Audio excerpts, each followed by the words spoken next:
Pronto, bom dia formalmente, nós já estamos gravando e é uma alegria estarmos no nosso segundo encontro. Pessoas que já estão praticando com o objetivo claro de fazer uma caminhada mais comprometida e outras pessoas que se sentem atraídas também por essa visão do Zen Peacemaker. Nós hoje vamos então aprofundar o que nós vimos no último encontro, olhando um panorama geral assim do histórico, o que foi o chamado dessas pessoas que deram origem a ordens em Peacemakers, né? Porque aqui acima da visão, ou por fora, por dentro da visão dos Zen Peacemakers como movimento, nós estamos olhando os aspectos que conectam essa proposta com a origem tradicional, né? Com o Zen tradicional, especialmente o Soto Zen, mas também o Rinzai, porque Bernie Glassman Roshi foi aluno de Maezumi Roshi, que tinha a transmissão também na escola Rinzai. Então, quando nós falamos em Zen Peacemaker, nós estamos falando de um continente muito grande que concebe qualquer pessoa de qualquer tradição ou de nenhuma que se sinta mobilizada pela conexão da sua prática espiritual, no Zen especificamente, com a ação social. Então, isso é importante se dizer que o Zen Peacemakers, que hoje é instrumentado pela instituição chamada Zen Peacemakers International, é um continente absolutamente aberto, né, que acolhe qualquer pessoa que deseje, então, levar a sua prática ou trazer a sua prática espiritual de qualquer tradição para um contexto socialmente engajado, que compreende fundamentalmente alguns comprometimentos básicos, né? O primeiro deles, e aqui nós já estamos então nas conexões com a ordem, o primeiro deles é uma prática meditativa regular, qualquer que seja essa prática. Então nós vamos ter professores nos Zen Peacemakers e Dharma holders, ou pessoas que mantêm o Dharma vivo, né, de várias tradições. Nós vamos ter desde cientistas ateus, ateias, padres, rabinos, enfim, várias tradições. Quando nós transpomos, então, essa prática para a Zen Peacemaker, para ordens Zen Peacemakers, então aí nós vamos ter uma conexão mais próxima com a visão do Zen, né? E nós vamos conectar, então, com aqueles grandes, aquelas grandes fontes de inspiração da tradição do Zen. Fundamentalmente, então, com o mestre Dogen, que é o fundador da escola Soto, mas assim também com outros mestres e outras mestras, como hoje eu mandei no grupo aí uma citação do Kobo Daishi, que é aquela pessoa que é considerada, ainda que isso não seja historicamente totalmente correto, como o fundador da escola Shingon, do Japão. E ele, então, vai ser citado pelo Bernie numa conferência famosa que o Bernie participou com o Dalai Lama e com dois monges, um beneditino e o outro católico, e que o Bernie, num ponto, afirma que o grau de... Afirma não, ele cita, né, o Kobo Daishi, o nome do Dharma dele era Kukai, esse monge. E o Kobo Daishi, então, vai dizer, no final da sua vida, que o grau de realização de uma pessoa pode ser verificado pelo quanto essa pessoa serve aos outros seres. E isso tem uma importância histórica muito importante, muito grande, melhor dizendo, porque muitas vezes nós nos confundimos quando a gente relaciona a tradição com a vida cotidiana. Por um lado, pode parecer muito atraente, né, nós termos o conhecimento da via tradicional, e por outro lado, pode parecer que não existe essa conexão, que nós precisamos estar aqui ou lá. Professores, então, como o Kobo Daishi, que tinham profundo conhecimento da visão tradicional, da visão esotérica ou tântrica, né, do budismo que chega do leste da Ásia, no Japão, eles vão desmistificar o conteúdo místico. Isso é muito importante. Isso eu acho que é decisivo na mensagem, por exemplo, do Tetsugen Roshi, né, do Bernie Glassman, porque ele faz o primeiro ato de compaixão dele nesse sentido profundo, é abrir mão da identidade monástica. Isso quando eu penso assim, sendo como alguém que vivencia os votos definitivos, algo assim muito radical para quem tem contato com a cultura japonesa, né? Pela importância que representa a relação com o professor e assim por diante. Mas, não obstante isso, no final da vida, então, Maezumi Hiroshi vai ser o elemento de como que um reconhecimento formal dessa obra do Bernie e de todas as pessoas que o ajudaram, como a Sandra Gishu, que era sua esposa, como a Joan Halifax, como muitas, como a Egyo Kuroshi, os professores e professoras fundadores e fundadoras, como foi corajoso, revolucionário, no melhor sentido do termo, e coerente, né, esse gesto. Porque, no fundo, é transformar aquilo que antes era uma prática como que exclusiva dos mosteiros, né, a prática do zazen tradicional, sobre o que existem muitos textos clássicos que se estuda,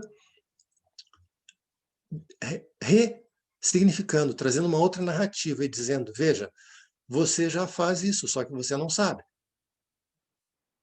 Isso é muito transformador. Então, o primeiro elemento que aqui nós vamos ter como um elemento do Zen Peacemakers International, mas em maior profundidade da ordem Zen Peacemakers, é uma prática regular meditativa, né? E isso é formalmente estabelecido em todas as tradições reais, né? Profundas, verdadeiras. O que que isso nos traz como uma reflexão, nós que estamos começando esse estudo? Que prática é essa que eu tenho? E qual é a motivação que ela carrega? Porque muitas vezes, isso no Zen, é sobre o que eu posso falar, eu só posso dar aquilo que eu tenho. Muitas vezes no Zen se ouve isso dos professores, né? Eu ouvi isso muitas vezes dos meus professores e das minhas professoras. Começa a surgir aquilo que o Trungpa Rinpoche chamaria de uma visão materialista da espiritualidade. Então eu começo como que fazer uma contabilidade no Dharma. Quantos retiros eu já fiz? Quanto tempo eu fico em silêncio? E assim por diante, né? Recentemente eu estava revisando aqui pelo aspecto, pelo momento histórico lá do Via Zen, revisando alguns ensinamentos escritos do Moriyama Roshi. E encontrei uma mondo, né, uma cerimônia assim de perguntas e respostas com praticantes, em que perguntam a ele esse aspecto. E ele disse, olha, eu posso falar da minha experiência. Por exemplo, quando ele começou com 16 anos no mosteiro, né? E quando ele chegou para o professor e no primeiro Dokusan, com o seu professor de ordenação, o professor perguntou, me fale do seu zazen. E aí ele descreveu assim as coisas fantásticas que ele estava vendo na parede, né? Assim, os grandes ensinamentos, né? Os rostos dos ancestrais. E aí o Nyojo Roshi disse assim, você é muito burro, volte agora para o Zendô, você não entendeu nada. Isso não é o zazen. Aí passa um tempo e ele volta então e descreve, então, assim, comparando com a experiência dos ancestrais, e aí o Orochi diz assim, ó, agora descobriu o seu caminho, assim, ó, a partir de amanhã você só faz um zazen, e o resto do dia você vai limpar o mosteiro. A partir de agora o seu instrumento de prática é a vassoura. Aí ficou indignadíssimo, né? Imagina um rapaz brilhante assim, encurtando a história depois de um tempo, ele entende, né? E esse é o ponto.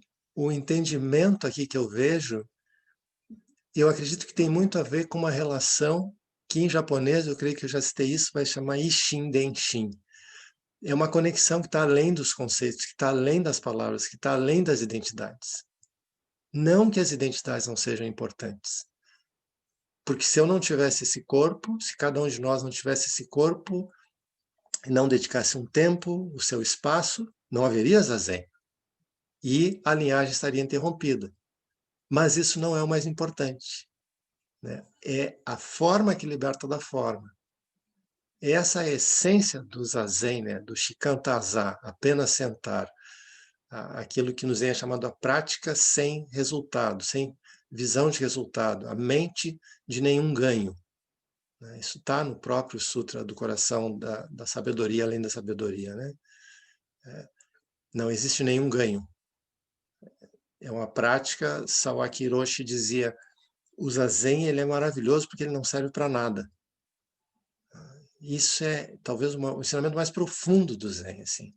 Quando você entende que não serve para nada, aí começou realmente o contato com o caminho. E esse é o primeiro elemento, que a gente vai meramente passar assim, um lenço de seda por ele, porque isso é a nossa vida, né? É para a vida toda. A Amandinha está entrando aí de Minas. Isso é para a vida toda, essa prática sem nenhum ganho. Né? A mente que não tem conexão com o resultado.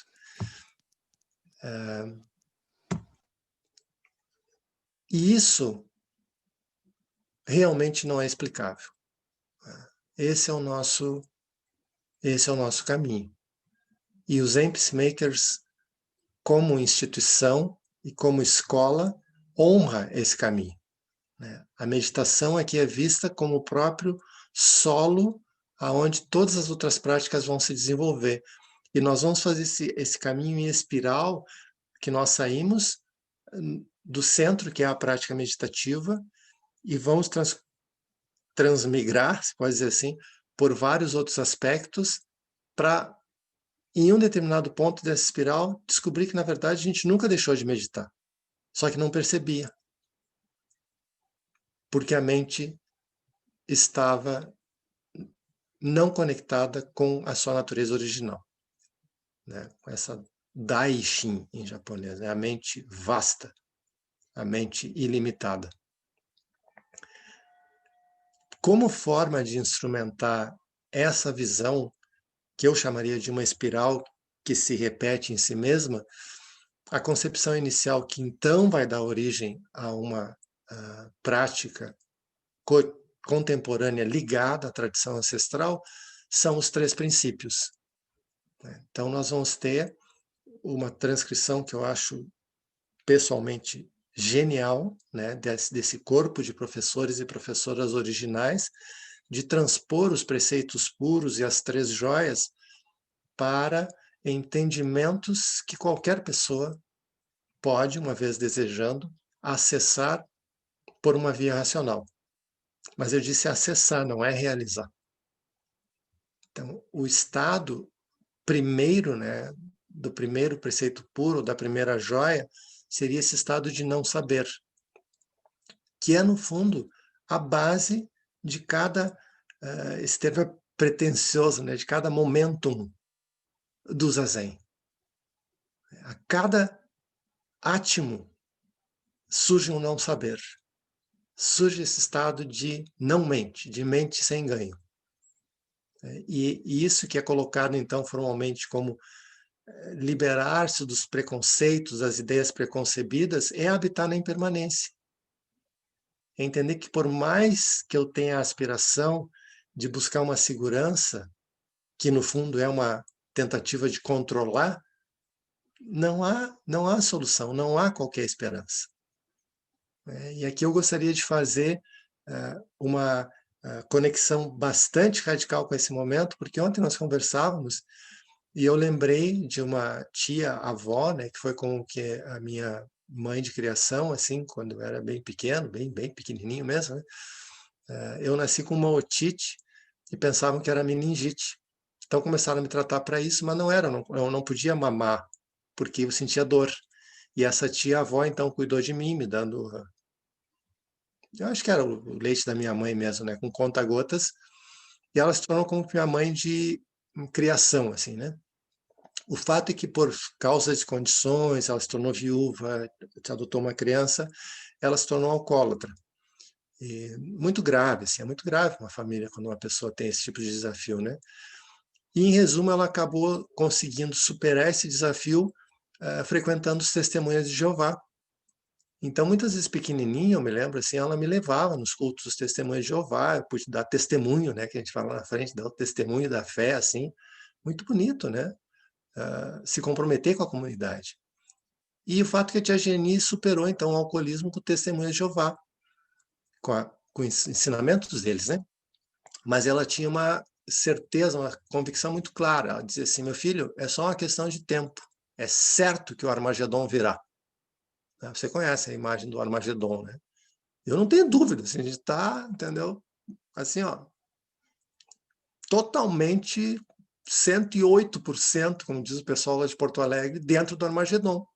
Né? Porque assim, agora vem a vacina. Ah, que maravilha. Não, calma, só um pouquinho. Descobriram uma variável, uma variante aqui no Reino Unido. Hoje já são 10 países, né?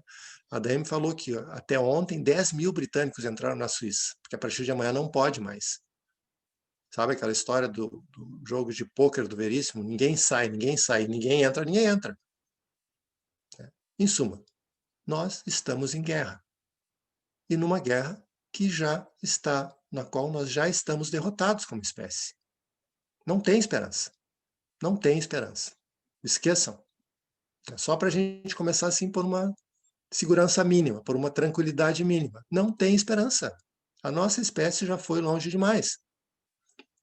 Agora as boas notícias. Nós temos méritos.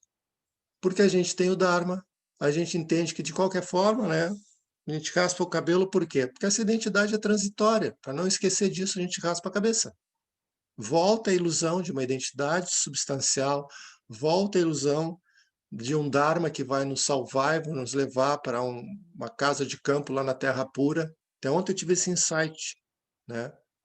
Todos os reinos, o Sansara, o paraíso, o inferno, é tudo um puxadinho assim da Terra Pura. É simples de entender. Mas é que nós entendemos, não, a Terra Pura não tem nada disso. Tem, tá tudo lá. Tá tudo lá e nós estamos o tempo todo nessa bagunça, entendeu? Mas existe Daijin. E aí eu respiro e eu olho para isso com esses olhos de lucidez.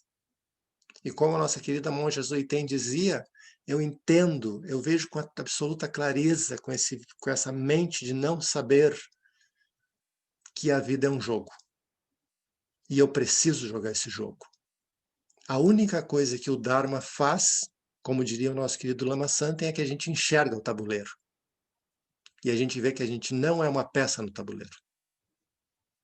Nós, eu, esse insubstancial eu, ele pode observar o jogo, observar o eu que observa o jogo, e por aí nós vamos.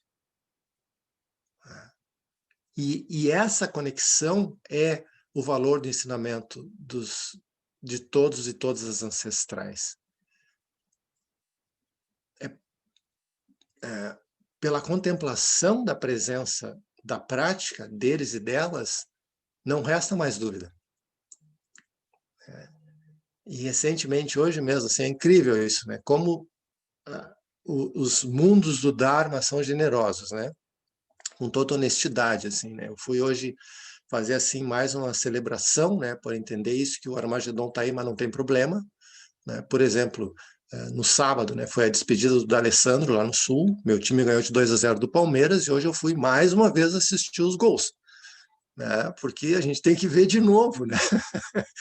Aí abri o YouTube, né? Para ver os gols do Colorado. Apareceu os gols do Colorado do lado do Okumura Roshi, porque tem essa coisa hoje das redes sociais, né? Elas captam tudo, assim, elas descobrem onde é que a gente anda. E felizmente eu andei vendo os ensinamentos do Okumura Roshi, que foi aluno do Uchiyama Roshi, Kodo Sawaki Roshi. No Zen é assim, a gente sempre chama assim vai longe, né? Quem dizer de quem que é aluno, de quem que é aluno, de quem é aluno e vai longe. Mas o fato é que esse Okumura Roshi, depois coloquem lá com o argumento, assim. Eu vi a primeira vez ele falando, falei, nossa, é isso. É isso que eu quero ser quando crescer. Porque é uma pessoa de uma humildade, de uma gentileza, de uma forma de se colocar. Assim, não precisa mais nada. Né? Eu às vezes me preocupo até com isso, assim, porque já me dá vontade de dizer assim, bom, posso morrer tranquilo. Não, não, ainda não, calma. Posso, mas ainda não. Mas aí o que ele diz? Ele fala sobre o que o Dharma realmente faz. Ele diz assim, a nossa mente é assim. Né? Às vezes, nesse céu azul amplo, né, existem nuvens pequenas, às vezes grandes, tempestades, chuva, fog, né, neblina. O Zazen é, antes de tudo, entender que nós não controlamos o clima. E apesar do céu azul, que maravilha, não, maravilha é coisa nenhuma. O céu é azul, ponto. Tem nuvens, mas que saco, não, não tem saco. A nuvem é assim, chuva, neve, neblina. Qual é o segredo do Zazen? Ele diz, o segredo do Zazen é simplesmente continuar na postura ereta e relaxada. Esse é o nosso segredo. Nossa, perfeito. Eu não controlo o clima. Mas seja na chuva, no céu azul, no sol, na neve, na neblina, a minha espinha, a minha coluna continua estável. E eu sigo. Então essa mente de não saber é, acima de tudo, uma mente de não controle. Não é descontrole, eu não vou ficar desvairado. Mas também é olhar com muita clareza o quanto eu fui, sou e vou continuar sendo educado ou treinado para buscar controlar as coisas, as pessoas, as circunstâncias, os meus sentimentos e assim por diante. Quando o caminho é um só. Como eu não sei, então eu repouso nesse não saber. Mas criatura, como é que eu vou repousar nessa bagunça? Olha o vírus, olha o você sabe quem, e aí nós vamos, né? Olha o horário, olha essa história do Zen, acordar essa hora, que absurdo, olha a dor na perna, né? E aí nós vamos. Bom, aí vem o segundo ponto da boa notícia. Por quê? Porque essas professoras e professores dizem o seguinte, vá aonde você sente medo. Isso para mim, como aprendi no Aikido, assim, onde é que existe paz? É no centro, né? No Aikido, na prática da arte mesmo, quando existe felizmente hoje são, na maior parte dos casos, né? São práticas, são técnicas, são treinos. Quando existe o ataque, onde é que é mais seguro? Bem perto dele, dentro. Vá para dentro. Né? Vá para dentro. Vá ao cerne, ao centro. E isso é uma das importâncias da gente contar com a linhagem. As professoras e os professores, eles já passaram por isso. Então, quando bate o desespero, a raiva, a desesperança, o entusiasmo, o uau, que maravilha, ali está a linhagem, para dizer, não é nada disso. Desculpe, sorry, ou na melodiosa expressão alemã, Entschuldigung, não é nada disso. Volte para a almofada. E às vezes a almofada nem é almofada, né? Às vezes a almofada é a universidade, Marcelo. Às vezes a almofada é o abrigo lá onde eu trabalho. Às vezes a almofada é as crianças da escola, é o posto de saúde, é o cansaço das quase férias da maratona do Sandro, é o amanhecer do Fernando, a Amandinha que chegou também com cara de sono ali, o Yuri, né, que estava no chá, eu interrompi, a Ana que recebeu o aviso, acho que meia hora antes, porque eu havia esquecido deles. É tudo isso. Né? Esse é o nosso Dharma. Então, vão para dentro. Isso é o bearing witness, que eu não gosto de traduzir como dar testemunho, eu tenho traduzido como estar presente. Ontem eu pensei, melhor é presença plena. Assim eu vou.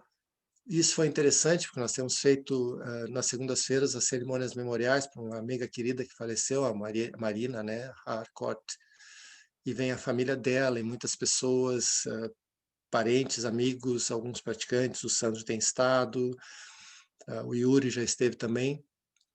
O que essa cerimônia tem nos trazido? A importância que existe que existe no fato de nós termos essa memória corporal de uma grande perda, né? De já ter entrado nesse luto profundo, né? Que não tem solução, que não tem consolo possível.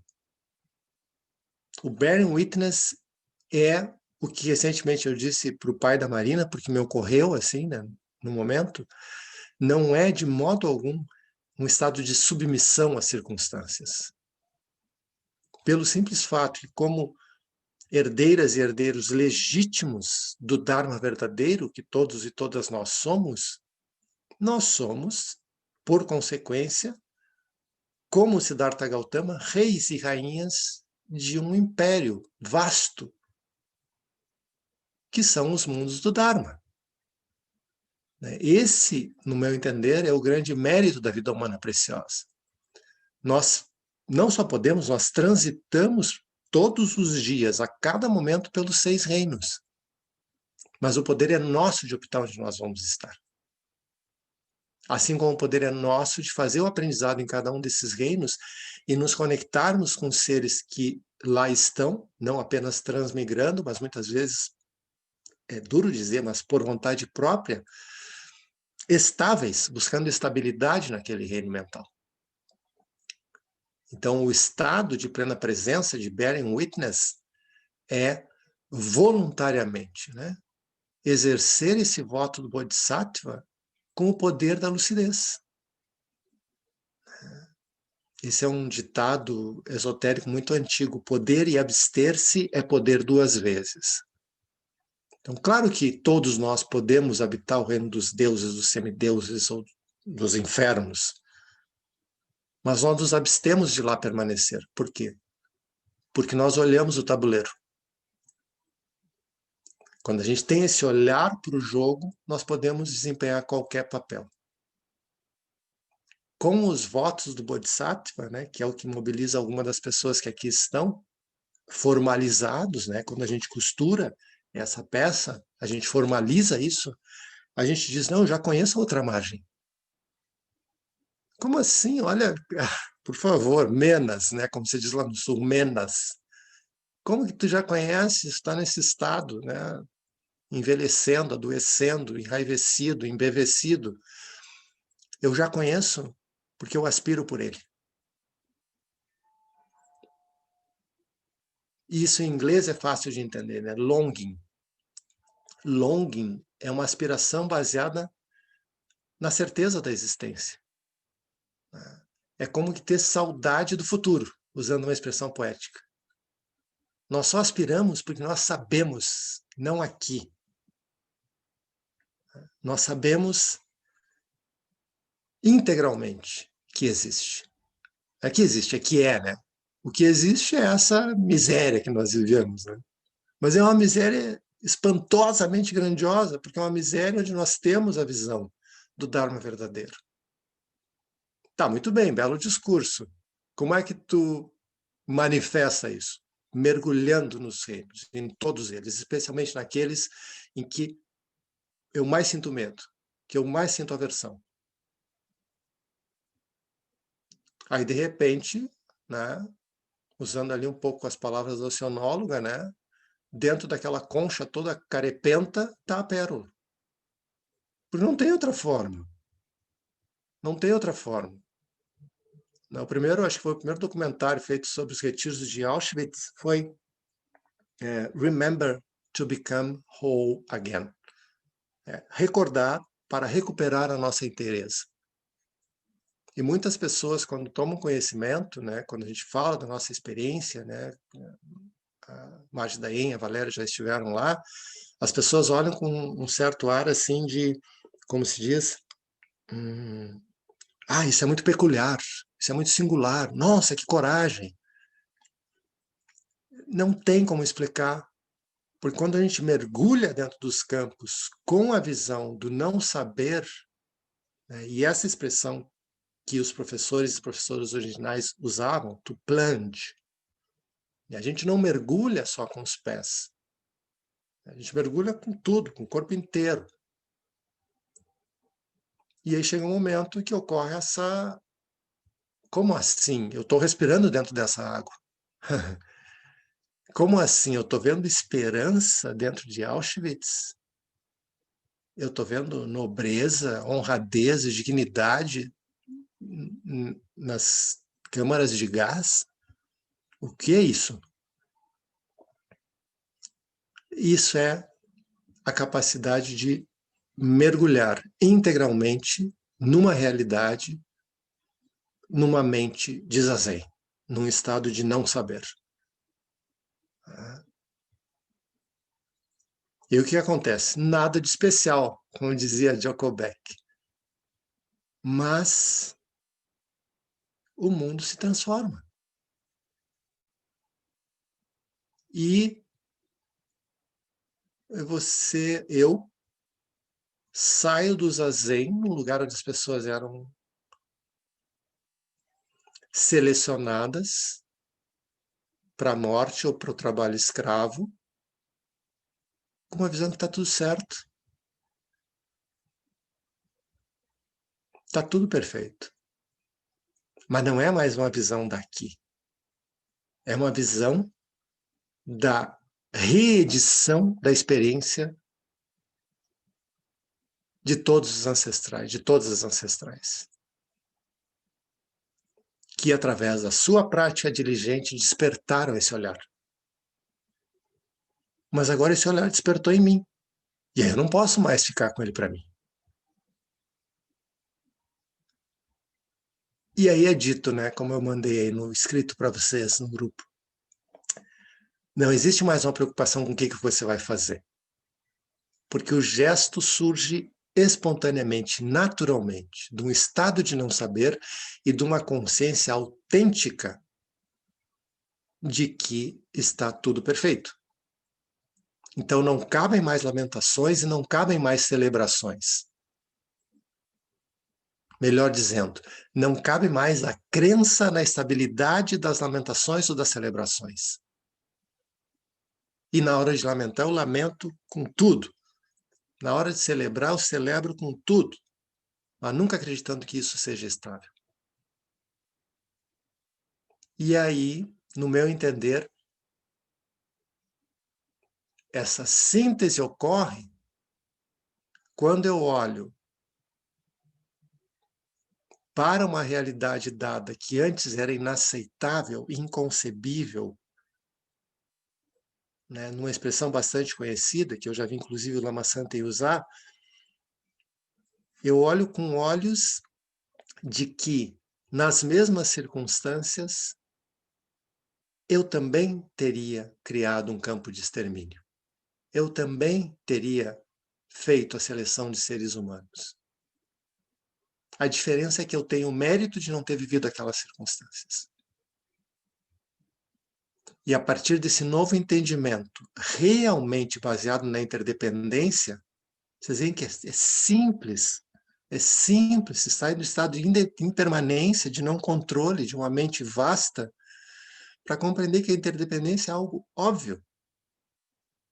Porque eu compreendo a ação do outro ser baseado na experiência, no mérito daquele outro ser, e não a partir do meu mérito. Então, eu que tive o mérito de ser cuidado, de ser orientado, de ter os encontros auspiciosos nessa vida, nessa existência, se eu olhar a partir desse contexto de méritos para Adolf Hitler, naturalmente ele é um monstro. Se eu olho para Adolf Hitler como Adolf Hitler, ele é um ser que naquele momento fez o que podia fazer. E isso é terrível. É terrível de aceitar. Mas sem esse primeiro passo, o primeiro preceito puro não será cumprido. E eu vou desejar o mal de Adolf Hitler. E aí toda a minha prática foi em vão. Está sendo em vão. Hoje, no estado da minha prática, eu penso, se eu conseguir efetivamente ampliar o cumprimento do primeiro preceito puro, já está bem para essa existência. E olhar para o ser mais desprezível, abominável que existe nesse mundo. E dizer, ainda assim eu não te desejo mal. Aí eu comecei realmente a sentar na almofada dos ancestrais. Porque, seja pela visão tradicional, seja por qualquer sutra, por qualquer ensinamento, por qualquer prática, em não sendo cumprido o primeiro preceito puro, os frutos ainda não estão maduros. Já são valiosos, pelo menos eu já estou tendo uma prática regular, estudando, recebendo ensinamentos auspiciosos. Está muito bem. mas que não nos iludamos que isso seja algo muito meritório. É meritório, mas calma, calma. Um dia de cada vez, um momento de cada vez. Para isso, então, nós vamos transitar pelos ensinamentos, fazendo essa conexão com base naquilo que nos faz sentido. Bem-vindo, Gilberto. Nós estamos aqui partilhando, depois a gente vai fazer o check-in com você e com a Amanda. Transitando pelos ensinamentos, então, a gente tem os preceitos puros, né? A gente tem os selos do Dharma. Bom, temos a impermanência, temos a interdependência. O que falta agora? Né, o meu professor de shiatsu, assim, original, né, precioso Yasui Sensei, ele dizia para a gente assim, bom, né, no final dos 3 anos lá de conhecimento teórico e prática, né, estágios e tudo mais, no final da nossa formatura, né, a gente lá todo bonito, assim, bem ajeitadinho, ele disse, japonês querido, assim, né, abrasileirado, ele disse, bom, agora vocês já estão prontos para ouvir o que é importante desse momento, desse estágio de vocês no aprendizado. Agora, vocês já sabem que não sabem coisa nenhuma. Depois de 3 anos, agora vocês estão prontos para começar a aprender. O que eu desejo para vocês? Que vocês tenham um torcicolo, que vocês tenham uma ciatalgia. Porque antes de vocês terem isso, vocês não vão saber como é que uma pessoa deve ser tocada. Como é que os meus olhos vão para as minhas mãos? Vocês pensam que vocês sabem. Essa é a maneira japonesa de ensinar, né? Vocês pensam que vocês sabem, vocês não sabem de nada. Aí ele diz, por quê? Nós fizemos nesses anos, né, nesse tempo juntos, 90% do caminho. Nós aprendemos juntos, estudamos os 2 principais professores, fizemos estágios, blá, blá, blá, blá. Fizemos 90%. Logo, agora só falta a metade. E assim é. Também na prática, nós estudamos, nós praticamos, fazemos zazen, retiros, blá, blá, blá, blá. Isso é 90%. Agora só falta a metade. E isso eu deixo para vocês já qual é a sua metade. Por quê? Porque, no meu entender, essa metade é o terceiro selo do Dharma, né? Como assim? No self. Não eu. Como assim não eu? Eu estou dizendo não eu, logo eu existo. Tá bom. Boa sorte. Porque aí nós entramos, assim, no maravilhoso domínio da derrocada final da nossa arrogância humana, que é o que faz o contato real com o Dharma manifesto numa pessoa, numa circunstância, num momento de vida. É quando não tem mais para onde fugir. Aí chega um momento que, voltando àquele ponto lá que eu falei para o pai da Marina, né? Não é que eu me submeta, porque eu sei do meu estado, nada pretensiosamente, né? Eu sei do meu estado grandioso da vida humana preciosa. Eu não me submeto, mas eu me entrego. São coisas diferentes. Submissão é algo. Entrega é algo muito diferente de submissão. E esse é o estado, no meu entender, essa é a planta, a flor e o fruto que nascem no solo do não saber. Quando eu, em estado de entrega, vivencio em profundidade uma situação que o mundo do Dharma me apresenta. E aí chega um momento que eu já tomo, inclusive, a iniciativa de buscar isso a partir da mente de Zazen. Que circunstância eu vou buscar? Aonde que eu vou decidir me entregar? E aqui, então, nós temos o valor da Sangha. Bem-vindo, Alisson. O valor da Sangha, da comunidade de prática, a comunidade em harmonia, é a divergência. Agora, 16 de dezembro, eu retomei aqui, né, uma prática não sozinho, né, porque eu tenho feito sozinho já pelo menos 40 anos. 16 de dezembro é o aniversário de Beethoven, né, Ludwig van Beethoven, que é um dos grandes mestres da minha vida. Agora fez 250 anos, né, do seu nascimento, 16 de março de 1770, 16 de dezembro de 1770. E havia muitas programações, muitos eventos programados aqui na Alemanha, em Bonn, onde ele nasceu. Mas com o Covid nada pôde acontecer. Qual é a minha escolha, né? Vou lamentar não poder ir lá conhecer a casa de nascimento dele, assistir um concerto nos teatros onde ele tocou. Não, nós acendemos uma vela, eu coloquei uma imagem dele, né, na estante, e ali está lá, ela está mostrando que está lá a vela que ela fez, inclusive. E ouvimos, como há 40 anos eu faço, ouvimos a Nona Sinfonia, né, que Richard Wagner disse: o mundo foi criado para que a humanidade ouvisse a Nona Sinfonia. Não é pouco, né? Não é pouco. Por que eu estou referindo isso? Porque muitas vezes a arte é o caminho para que nós vivenciamos. Eu diria que algum tipo de arte sempre é o caminho. Para que nós vivenciemos esse estado de entrega a algo que eu realmente não compreendo, que é assustador, que ameaça esse senso de eu.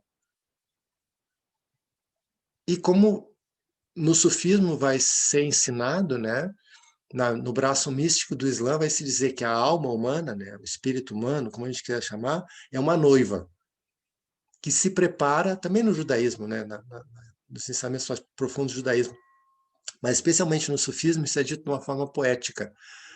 A minha alma é uma noiva que se prepara para entregar seu bem-amado.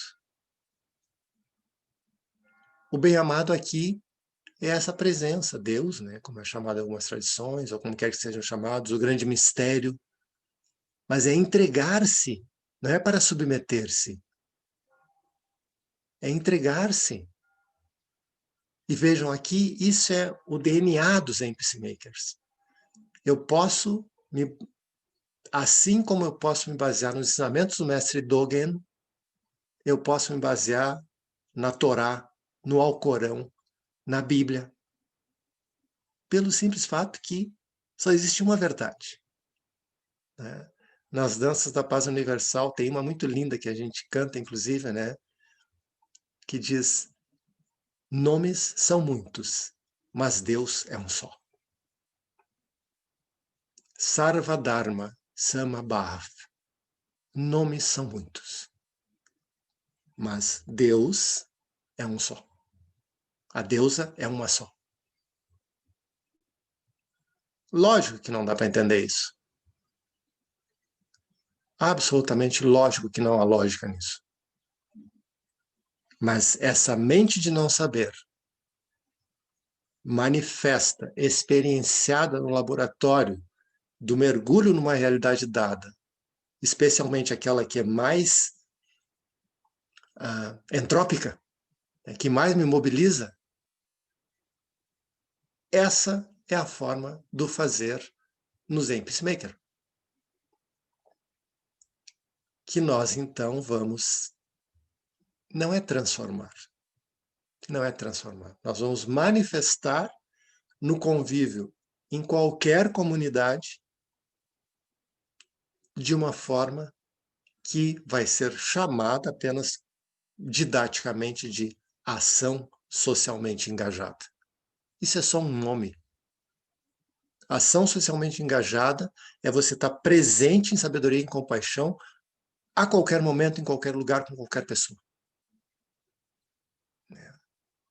O Bernie Glassman Roshi vai dizer: essa compreensão torna o mundo meu zendô e todos os seres a minha sangha. Isso não é só uma visão poética. Isso vai ser manifesto por um estado mental, atitudinal. Com Hiroshi sempre diz isso. Zazen não é postura, Zazen é atitude.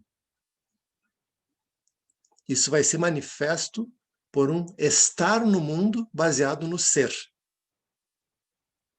Isso é uma enorme diferença. Eu não estou no mundo baseado em quem eu estou. Na verdade, eu estou no mundo baseado em quem eu não sou. Porque esse conceito de quem eu sou está baseado numa lucidez da impermanência. Ó. O gato passa atrás do Mugai. Como é que ele chama Mugai?